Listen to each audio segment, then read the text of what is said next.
today I'm just gonna show y'all a few little tips and tricks on how you can make your drums more unique, more interesting, how to get better at drums in general, just like some little tricks and tips. So first off, we're gonna start with something very simple, most of y'all know, but it's still pretty overlooked. Those are actually a few things. First of all, working with pan and velocity on everything. Like literally everything. It's not necessary, but always keep it like at the back of your head that, you know, maybe play around with the velocity of 8 weights, pan, 8 weights, pan, maybe like layers of claps, hi-hats, snares. Open hats is a great example. And the second thing, always pitch your drums, not just your 8 weights. Now the easiest way to do this is just open up auto key on your beat. In this case, we got E minor, and when auto key detects the key, it shows the notes of the scale. So as y'all can see, C is in the scale right here, so just leaving everything as C will work for this beat. But for scales that don't have the C in the scale, a lot of times it sounds so much better if you just pitch your hi-hats to B or C sharp or whatever is in the scale. What you do gotta consider is that a lot of drums aren't pitched to C, especially like snares, claps, perks. I don't see a lot of producers doing this and really taking their time to pitch their sounds. Shout out for in tech, I saw like an IG live like a few years back where he explained this, and it just made my beat so much better. Another very essential thing is cutting at weights, open hats, hi-hats short. So this simple technique creates a lot of bounce, especially with 808s.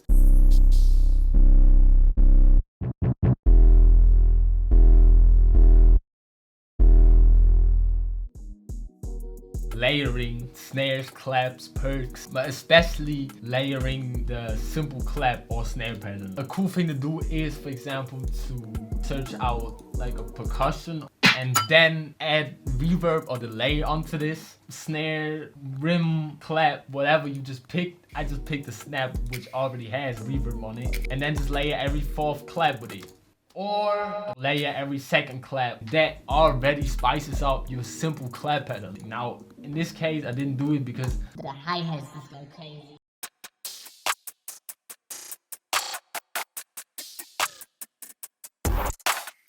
I feel like hi-hats leave the most room for just creative things and sauce, basically, to just make your beat sound more interesting and more unique, or to create a sound for yourself and just set yourself apart from other producers. Now that's why I got a bunch of little tips and tricks for hi-hats for y'all. Now the first thing is simple. On every hi-hat I have a little bit of reverb and a little bit of panamatic already set up in my template. So every time I open FL, we already have these plugins on there, and all I gotta do is just adjust the mix level. Instantly the hi-hats just have a little bit more liveliness to them, a little bit more space. Now another very great idea is to just open fruity flanges, also play around with the mix. Now those are just the basics. Next we got looperator, which in this case just does everything. We just turn it off. Still sounds cool with looperator though.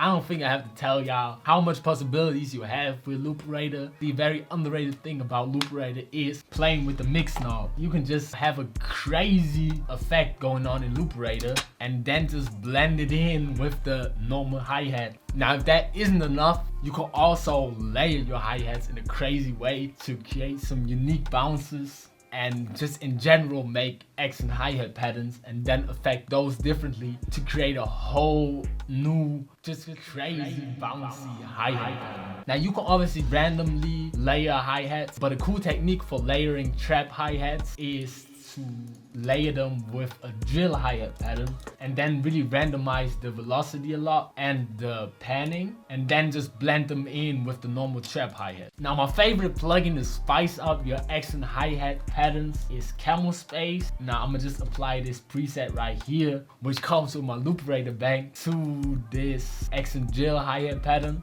and this is how it sounds like.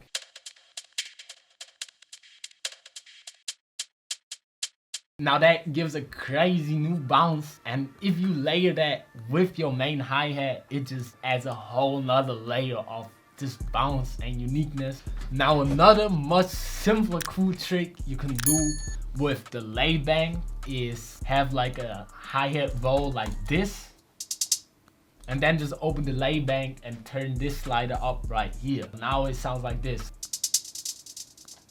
This works the best if you make this hi-hat accent go over into another 808.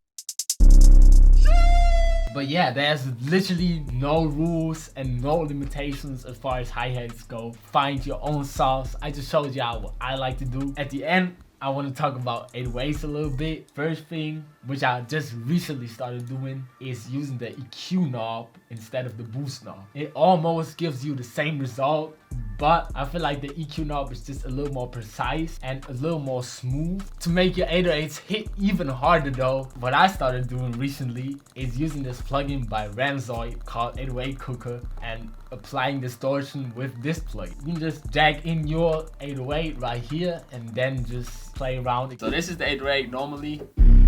Already hits crazy.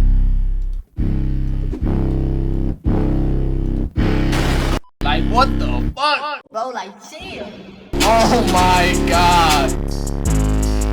That's pretty much it. Hope y'all enjoyed this. Hope y'all learned some techniques. Hope y'all picked up some things that y'all can implement in y'all own beats. Bro, I feel like y'all can hear this, bro. My voice is dying right now, bro. Y'all already know what to do.